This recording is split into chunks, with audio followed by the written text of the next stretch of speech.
Hello and welcome to how to manually create a product on the customer portal.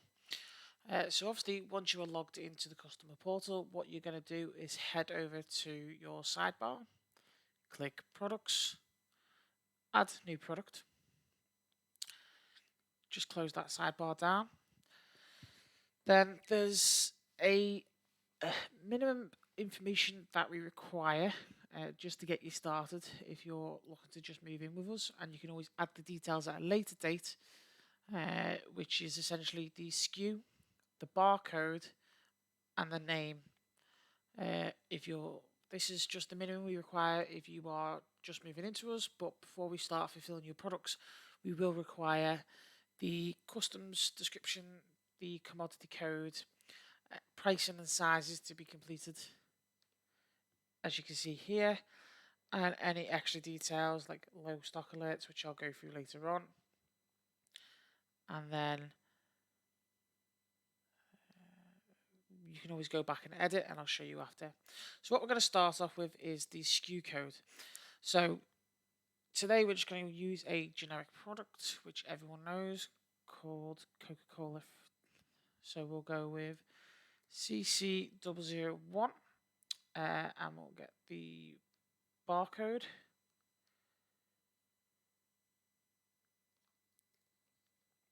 And we'll just paste it in here. Now, whether you paste it in the EAN barcode or the UPC barcode, it will work either way. Then next, we're going to give the name and description. Copy and paste to here. Let's just remove that out of there. Okay, as you can see, like I said, for the first time, when you send the products into us, this is the bare minimum we need. So I'm just going to click next. And what that will do, it will save the product. As you can see at the top, it says success product CC001 was successfully created. So now if I type this product in again, you can see it comes up.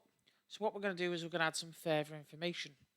So if you click actions, edit, and now as you can see, compared to when we originally created the product, there was little to section tabs. There's a lot more here.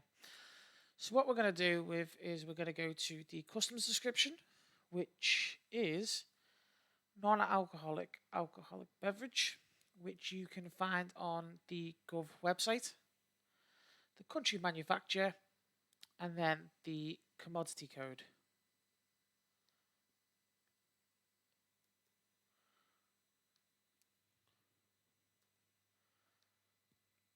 Once you've completed that, if you go on to pricing and size, you can see there's some weight details.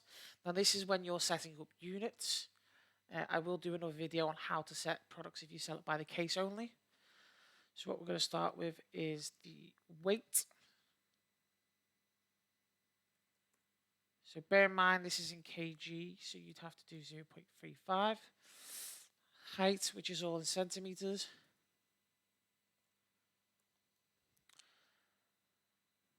Now you only have to complete the price, cost, price, and price if you have taken insurance out with us, and obviously you can turn on if it's VAT exempt or not, which you can put on.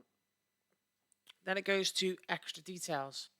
So if you decide to store a certain amount of products for a certain amount of time, and you require a low stock alert, so say for example you go through 24 cans a week and it takes you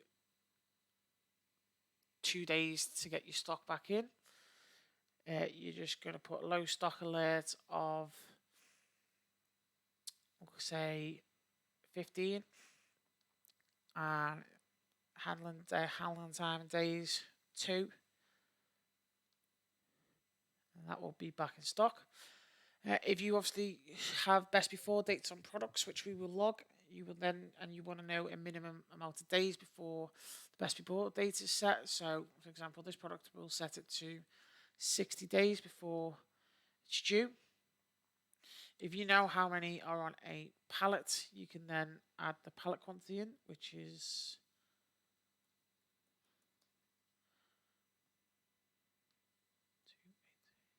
0. And then you got attributes. So the product has if you require your products to have a batch code, you can turn this on. If the product has serial information, you can turn this on. The product has an expiry or best before date, you can turn this on. You can log the expiry on the inbound and you can log the expiry on the outbound.